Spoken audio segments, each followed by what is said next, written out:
to go? We're live, Mr. Chairman. Thank you very much, Amanda. And we still just have the 5 people signed up. Is that correct? So far, that's what we have. Yes, Mr. Chairman. Okay, very good. Let's get rolling then. This is Senate Health and Labor and Social Services, Labor, Health and Social Services Committee.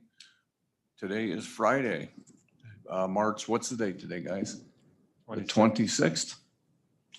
We have one bill in front of us this morning. We have House Bill 253, Higher Education Ban on Funding for Abortions. Those who were here last year remember that this was a budget footnote. I believe today we're looking to codify it. And in the back row, ready to present the bill to us, is Representative Gray. Come on down. Welcome to all those in virtual land.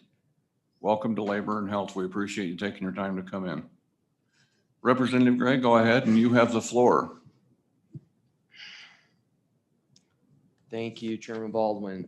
Last year, the Wyoming State Legislature passed a budget amendment banning the University of Wyoming from covering abortion in their student plan after it was discovered that they were doing this. It was in their certificate of coverage. And I think the legislature made the correct decision. The taxpayer funds should not be subsidizing abortion. When the state provides state aid to the University of Wyoming or the community colleges and student fees are used for elective abortion, then then state funds are subsidizing abortion. And it's analogous to Planned Parenthood, where federal funds are being provided to Planned Parenthood and fees are being used on abortion. Therefore, the federal funds are subsidizing abortion. So it's very important that the other funds is in the bill. Otherwise, the bill doesn't really work. But there's going to be the argument we've heard a lot that, well, the fees are should pay for whatever. But when state aid is going to the university, then we're subsidizing it, whether it goes directly or not.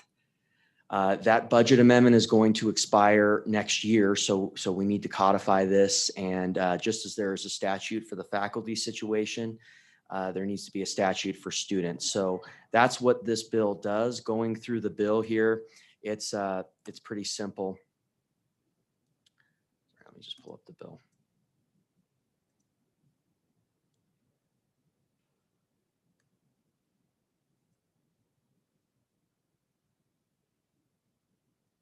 Okay, on page 2, lines 4, see, as a condition of receiving or expending any monies or funds appropriated to the University of Wyoming, the University of Wyoming shall not expend any general funds, federal funds, or other funds under its control for elective abortions for students or group health insurance that provides coverage of elective abortions for students.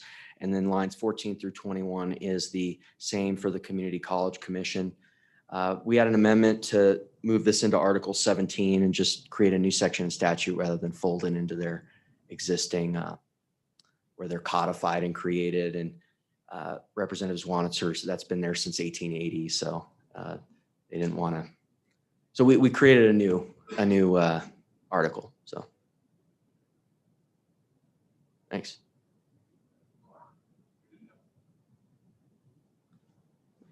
Any questions? Thank you, Senator Baldwin. That was very quick. That was the quickest presentation we've had all year. Congratulations. There are no prizes, but thank you for that. Any questions, committee? No. Senator Furphy has a question. Go ahead, sir. Thank you, Representative Gray. Let me just ask about the language here. And I'm in agreement with this bill. Just on line 11 on page 2, basically, what would happen if the only group health insurance that the university can provide to the students provides for coverage of elective abortions? So you're saying basically that would eliminate the entire group health insurance for students. Is that correct? Go ahead, Representative Gray. Thank you, Mr. Chairman. I think we've had this in place for 1.5 years, and they were able to find group health coverage that didn't have elective abortion. When we were passing this, the university said that they didn't like necessarily placing it in the budget, but they said, we want to get a handle on this situation. And so they were able to make it work, and I think we can I think that's set the precedent, and now it's time to put it in statute. So that's one reason why we put it in the budget, is to, I think it's been clear now that it can work. And the other thing too, again, I want to reiterate that because that's community college statute's been there since the 1890s, that we did create a separate section of statute so that it wouldn't become a condition on the way it was originally worded. It would have been a third condition on their original origination statute. And I think Representative Swanser's amendment was fine to just create a new article and change the wording at all. Thank you. Further questions?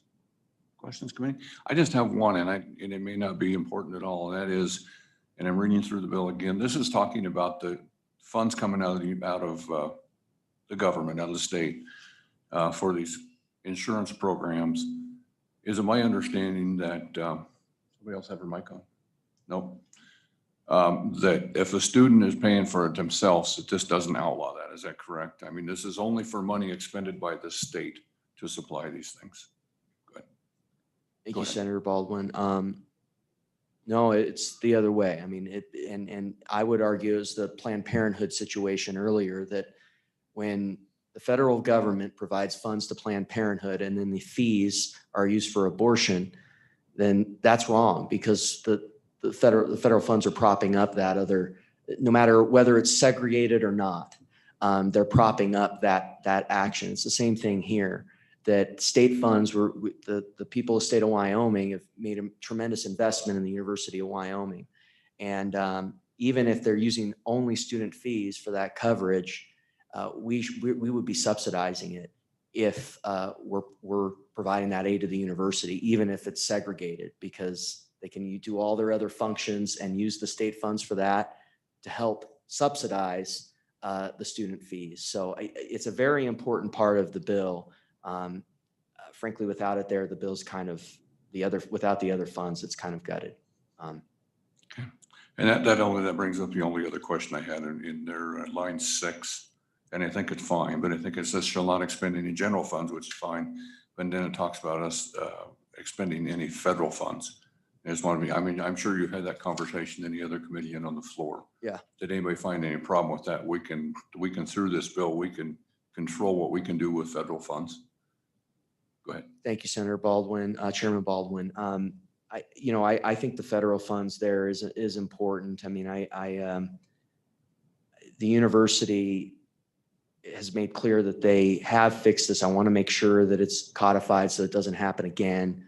I think that it's okay. And so. Okay. Got your word for it. Okay. Thank you very much. Any further questions from Representative Gray? No further questions. Do we have any agencies that want to provide? I don't see any on our online. So let's go ahead and open public comment. Let's take here in the room first. Representative Fortner, go ahead.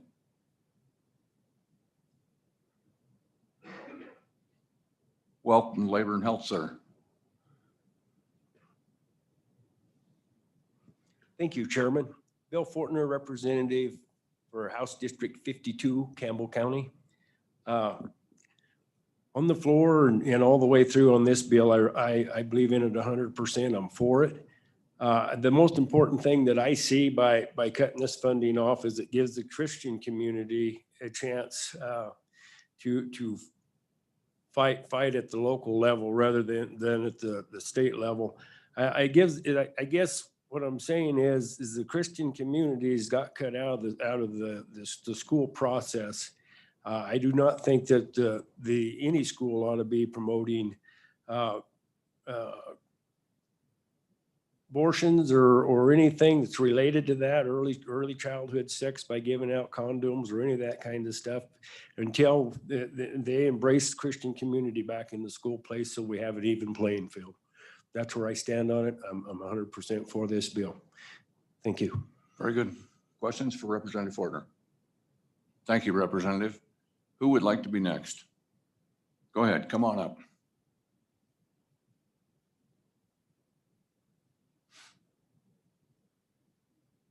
Welcome to Labor and Health. Introduce yourself and share your wisdom. Thank you, Mr. Chairman. Oh, sorry about that. Don't hurt yourself. I know. Well, Sorry about that. Mr. Chairman, members of the committee, good morning. My name is Erin Taylor. I'm the Executive Director of the Wyoming Association of Community College Trustees. And I'm not really here standing up opposing this bill. We, as you heard from the sponsor, we were added on the House floor when it was in on the other committee on the other side. The title did pertain to University of Wyoming, and generally we don't attend all of their bills and didn't expect that we would be added. So we are showing up today just to make sure our voice is heard. Regardless of the content of this bill, it could deal with buying red uniforms for the basketball team, and I'm not making light of the issue at all. The issue for the community colleges is the use of the funds. And I know the sponsor spoke about that, but I think it's important for you to have the information for the community colleges. Not all students, the students don't receive coverage through the community colleges. Some student athletes do have coverage. Some international students do have coverage, but it's not like the other institution where a lot of students will have the coverage. I can tell you that for the coverage that is offered, no general funds are used for that, and it is not even included in the policy for optional procedures that are discussed in the bill. It's more of a precedent-setting issue. A lot of times federal funds will come to the institutions with, strings attached on how you can and can't use them. So first of all, I'm not even quite sure why we need to be included in this if it truly is directed at the other institution and codifying that. However, we're just concerned that the purview of the legislature has control over general funds and not federal funds or fees, as the institutions have purview to use those funds as they choose. However, none of it is used in this capacity. So I just wanted to make that clear to the committee. Not opposed to the bill in one way or another, but I wanted to provide information for you. And I apologize to the other side, perhaps, that we weren't there. I just didn't expect that we would get included. So just some information for the committee, Mr. Chairman. Thank you. Questions you. for Ms. Taylor? Oh, Senator Bouchard, go ahead. Thank you, Mr. Chairman. I just want to come back at one comment. You said that the legislature doesn't have purview, but we make policy. So, I mean, if we want to say that we tie the feds into this, I mean, I think it is the part of the legislature. Why would you say it isn't?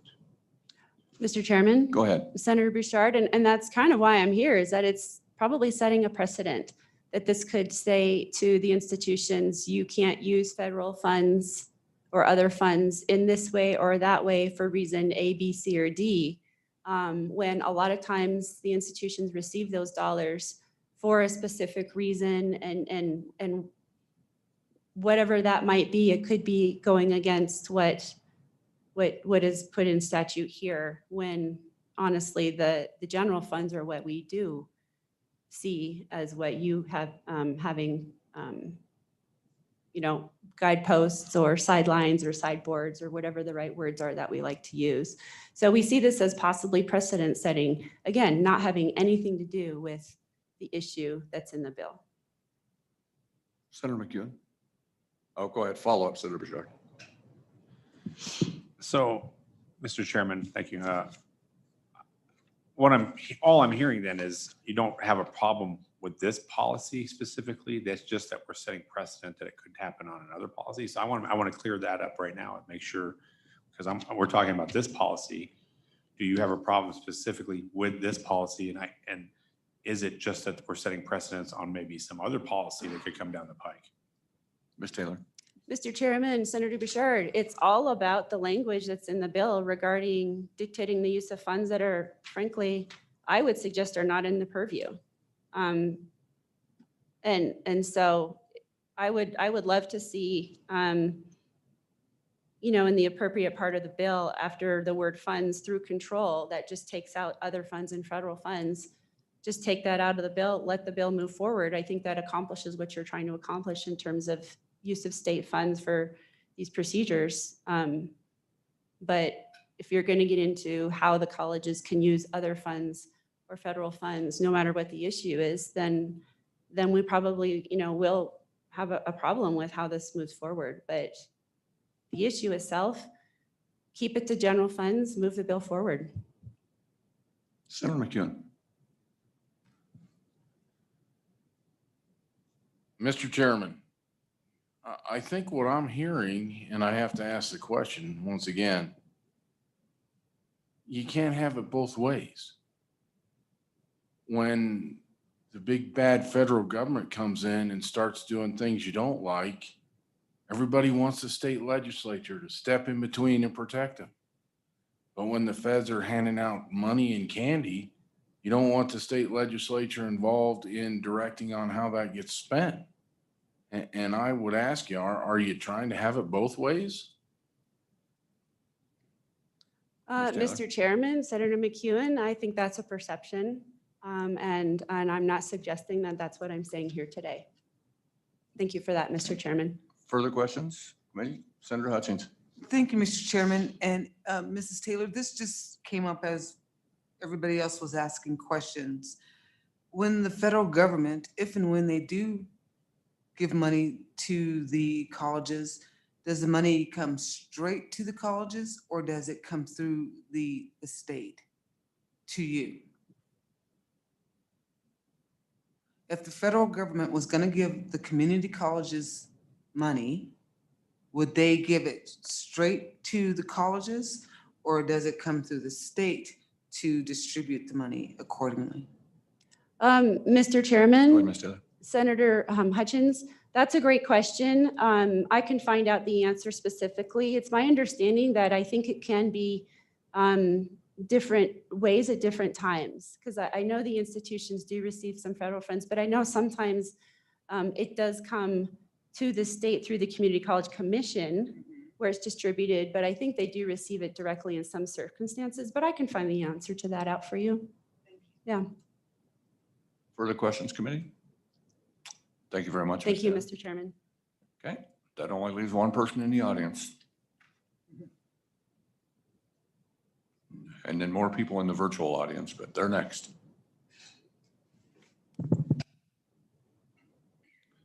Go Thank ahead, you, sir. Mr. Chairman, members of the committee. I'm Mike Lehman, representing the Catholic Diocese of Cheyenne.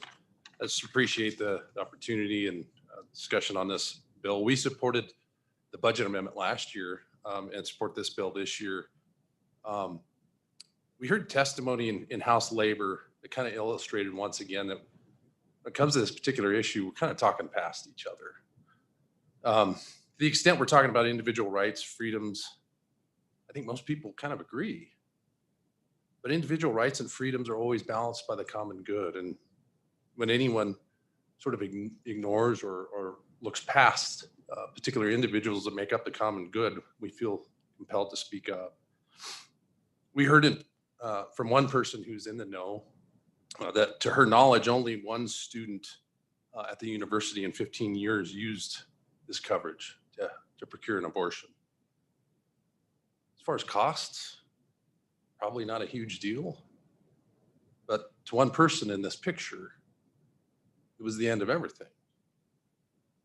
And it's I struggle a little bit to imagine another scenario where we would fund an organization that only intentionally took the lives of people once in a great while. And we would be then told to be comforted, told that it was okay because they were actually using our taxes. They weren't using our taxes for that part of the operation. They raised their own fees for that. To me, that's part of what we're talking about here. What the specific issue is significantly important to all of these other precedent-setting considerations. And with that, I would just stand for any other questions. Questions, committee? No questions. Thank you, You're Mr. off the hook. Thank you very much. And I would appreciate you remembered to tie today. Inside joke. Okay, Amanda, let's go ahead and let a couple people in. I see one, a familiar face there, former Representative Halverson. Why don't you go ahead, ma'am, and introduce yourself and talk to the committee. Good morning, Mr. Chairman. My name is Marty Halverson, and today I am representing thousands of members and friends of Wyoming Right to Life. We support House Bill 253. Our publicly supported state institutions should not be contributing in any manner to elective abortions, whether it be the use of state funds, federal funds, other funds, or even counseling. If a woman or a girl truly desires an abortion, the cost will never be an object, given all the private groups that exist to cover the expenses that mother might encounter. It is abhorrent to most Wyomingites that any of their public funds are subsidizing this practice in any way. While good people differ on the subject, on the whole, Wyoming is a pro-life state. I speak for thousands of Wyoming men and women when I urge your aye vote on this bill. Thank you, Mr. Chairman and committee. Thank you, Ms. Halverson. Question from Ms. Halverson, committee? No questions. Did I hear your dog barking in the background again, Ms. Halverson? Yes, he always barks when it snows. Oh, it's snowing over there. Okay. Of course. Thank you very much for your testimony. Let's move on. And I apologize if I mispronounced your name. Ms. Volk, is that correct? That is correct, Mr. Okay. Chairman. We're looking at a screen across the room and sometimes it's very difficult to read the names. We took some of our plexiglass away. I believe it says Wendy Volk. Would you go ahead and testify, ma'am? Introduce yourself and welcome to committee. Thank you, Mr. Chairman. And members of the committee, my name is Wendy Volk. I live here in Cheyenne, Wyoming. I'm a fifth generation Wyoming citizen, and I'm speaking in opposition of this bill. At the House testimony last week at the committee, we had multiple doctors who spoke in opposition of this. We also had someone that came from the University of Wyoming Student Health Department and also spoke in opposition of this. I don't know if those people are able to take time away from their jobs and their patients right now to do the testimony today, but I do want to go on record is that I have a 13-year-old daughter and she watches your YouTube videos, and I applaud the efforts of our legislature having this available. It's an excellent civic lesson, but she wrote something that she asked that I play. It's not going to show her face, but she has read this and she recorded this. I recorded this last night. Since we're not listening to expert medical testimony, we're not listening to adults, I thought perhaps you should listen to a minor. And I'm going to play this right now, and I have it right next to my speaker. So please bear with me. Her name is Quincy Dreamer. She lives in Cheyenne, Wyoming.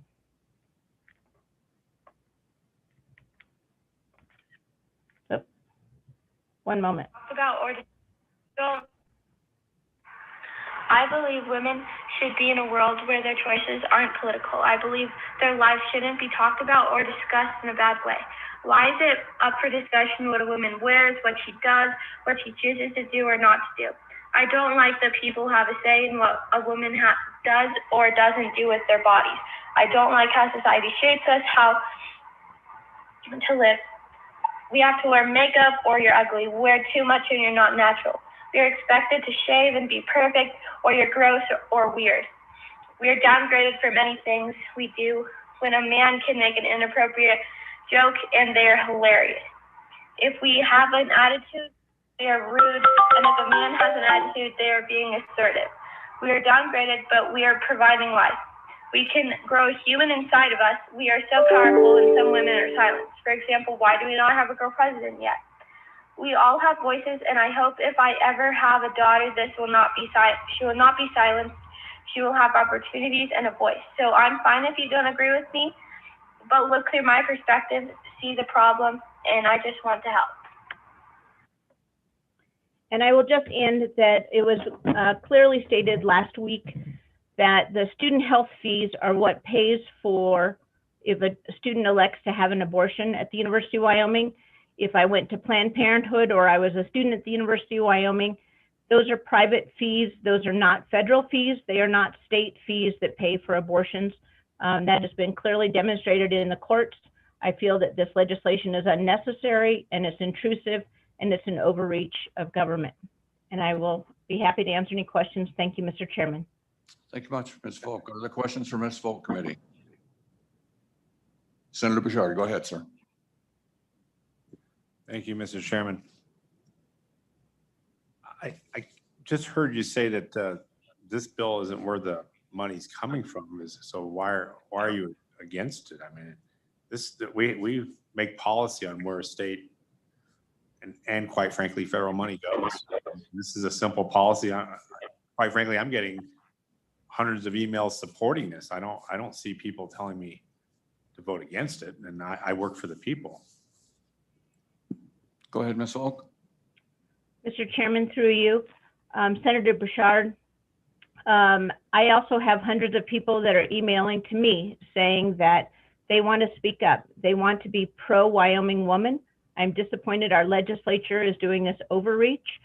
I do agree that you're setting policy that is very dangerous. It is also going to be something that will be challenged at the Supreme Court level. In multiple states, including Wyoming, I will do every effort to fight this type of legislation. I have my entire career and I will continue to do that. I just think Wyoming is going to be putting themselves in a very precarious situation, setting this type of unnecessary precedence. I also hope that if you're going to set this type of precedence for women, you're going to equally do that type of precedence of restricting men's access to health care. Thank you, Mr. Chairman. Thank you, Ms. Falk. Follow up, Senator Bouchard. Yeah, thank you, Mr. Chairman. I just want to follow up. We always come back to this conversation, but we forget that it's a life that's inside. So they don't have a voice advocating for them. And that's what we're always coming back to. So if we want to talk about that, I'm going to bring that back to the conversation. I mean, we're not against women. This isn't against women. This is pro-life. It's pro-baby, the one that doesn't have a voice for themselves. They're an individual. So I'll just leave it at that. There's no question in there. Okay, Senator McEwen, go ahead. Thank you, Mr. Chairman. I guess I have two questions. One is, this bill is just about the funding of abortions with state funds. This isn't an anti-abortion bill. This is you can't use taxpayer money to cover it bill. I guess my first question is, do you understand that point? And my next question is, why we say this is privately funded with student fees? The truth of the matter is there are a lot of state funds that go into the university to support the insurance program as a whole. And then it's added with student fees to it. But without the state funds, there wouldn't be an insurance program at the University of Wyoming. Do you understand that also?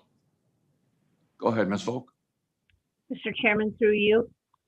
Yes, I understand that. I'm a student I have a parent who is a student in college, attended the University of Wyoming. I know what the fees are, and I questioned the fees and I've asked what the insurance coverage is.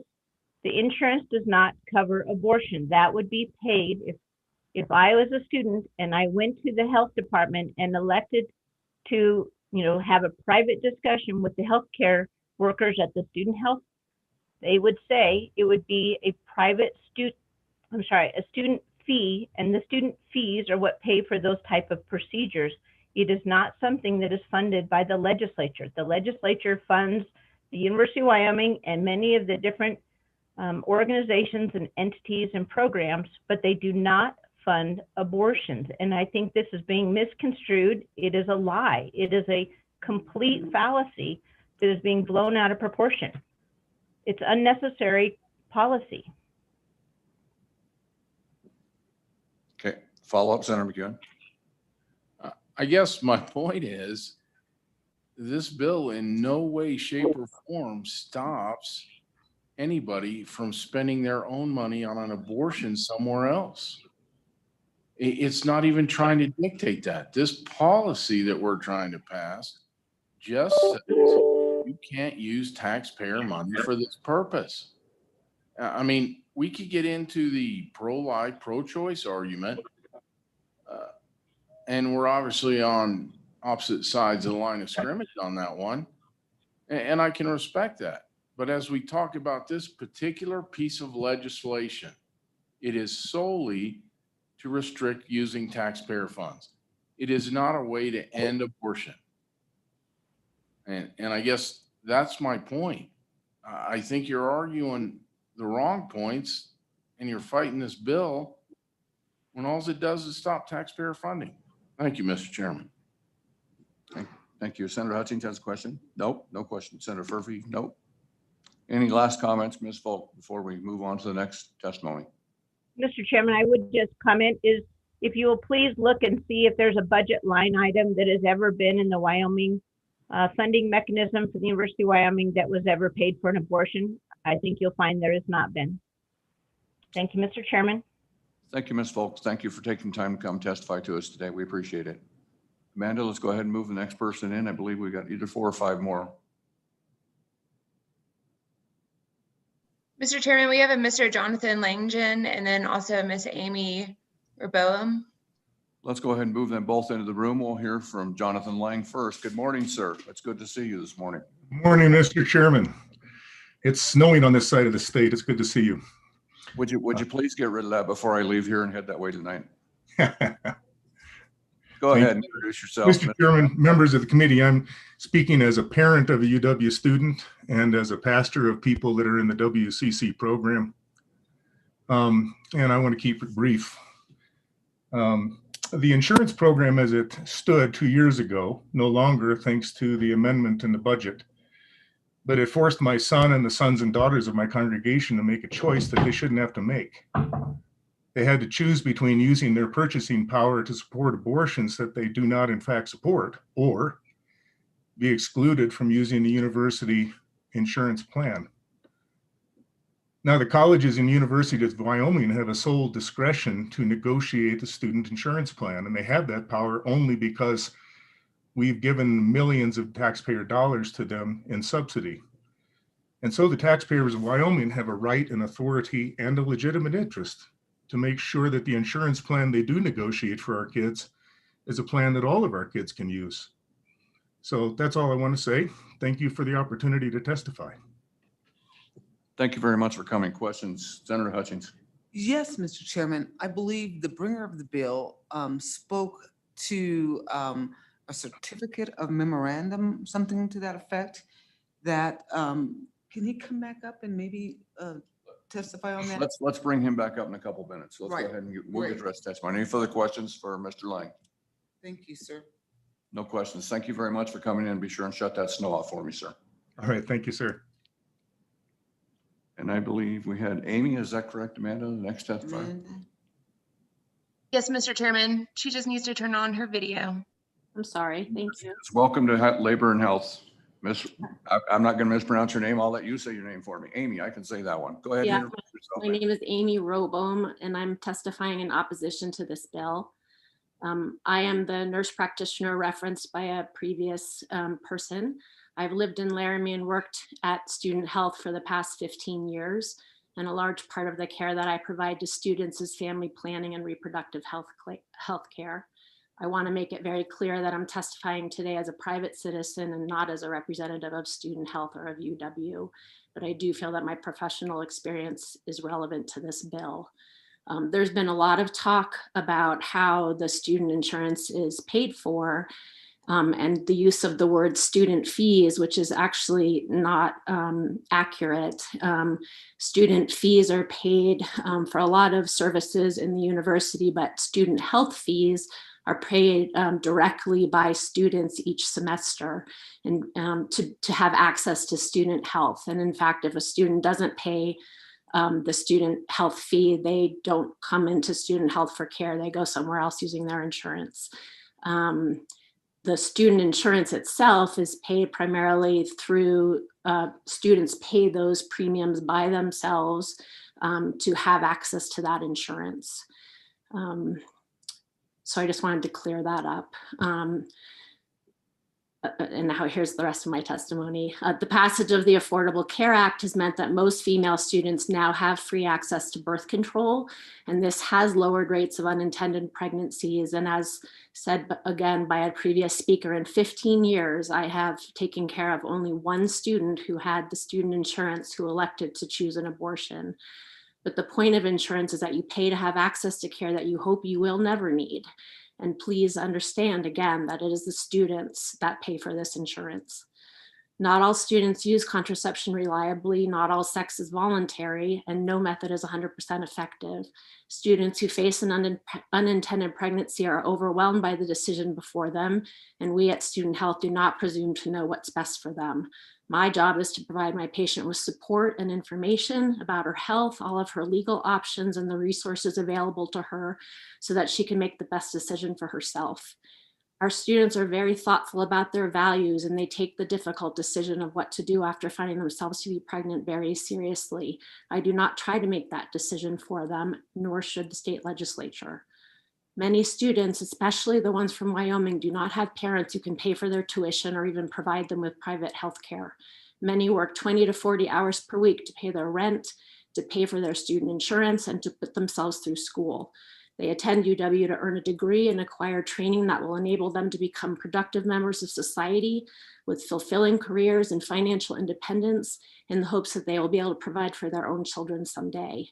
Those who have plenty of family support, financially and emotionally, they'll be fine if they become pregnant accidentally. Their parents will support them by either paying for their abortion or by helping them, supporting their child so that they can juggle parenting with being a student. But those without family or financial support tend to drop out of school, forfeit their insurance, and go on Medicaid so that they can receive financial assistance. Making access to abortion care even more difficult for students by putting it out of their financial reach simply increases the likelihood that our most vulnerable students will never reach their personal academic potential, let alone help to fulfill the educational and research goals of the university and the state. Forcing students to become parents before they are ready only sets them and their future child up for a life of poverty and dependence on the state. We should trust our young adult students to make the decision as to what's best for them, their families, and their futures. Thank you very much. Thank you very much for that testimony, Ms. Robo. I can say your name now that you said it, I'm not wrong. Any questions for Ms. Robo, committee? Seeing none, thank you very much for your testimony. Thank you very much for your work as a healthcare worker. We appreciate it. Thank you. Thank you, Amanda. Who else have we got left out there? Mr. Chairman, no one has their hand raised at the moment. We'll give them about 1 minute, and if they raise their hand, we'll let them in. Otherwise, we'll close public testimony.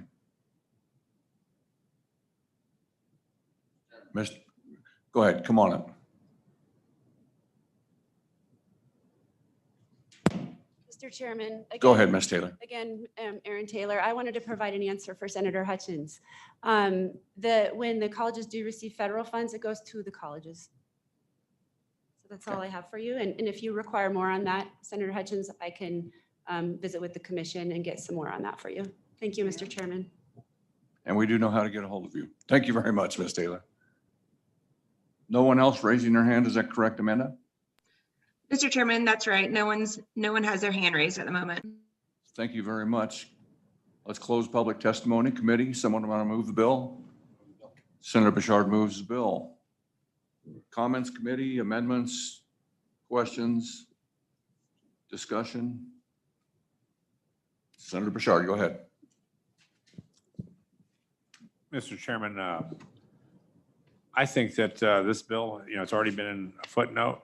It's already moved forward in the past. I think it's just an easy yes vote for this committee. I just don't think, there's, I think Senator McEwen has made it clear when he talked about it that this isn't an issue that it should be contentious right now. It's a policy decision. We're not saying they can't do what they want with their own money. This is government money. So I think it's an easy bill. Further comments, committee? Are we ready for the vote? Senator Question. McEwen. Oh, good job. Move the question. I was all trying. Okay, go ahead, Mike. Let's take roll. This is for House Bill 253. Senator Bouchard. Aye. Senator Furphy. Aye. Senator Hutchins. Aye. Senator McCune. Aye. Chairman Baldwin. Aye. House Bill 253, 5 ayes. Thank you very much. Now, before everybody runs away, I see we have 3 of the co-sponsors. Which one of you would like to carry this on the floor? Okay, Senator McEwen it is. So whatever you do, don't put any cookies or crackers in your mouth before I call on you, like someone we know might have yesterday. I'll try to pay attention. Yeah, thank you, Senator McEwen. Okay, committee, our next meeting will be Monday morning at 8 o'clock. That will be a joint committee with our House counterparts. We're going to be going over some interim topics. And if you've got any of mine that haven't been submitted, we already have quite a few submitted. So we have a lot to talk about during the interim. Go ahead. Senators, I sent you all an email regarding the meeting notice, but I just wanted to remind you that the meeting will be in committee room 3 instead of this. Correct. We're giving into the House. We're going to go to their side for that meeting. We're going to the dark side. The other thing that I would bring up, we will likely, not absolutely positive yet, but likely next Wednesday, we will have our final committee meeting. The bill should be ready and assigned to us today, I believe. So you can anticipate that. And next Wednesday will actually be our last committee meeting for this session. So with that, go forth and conquer.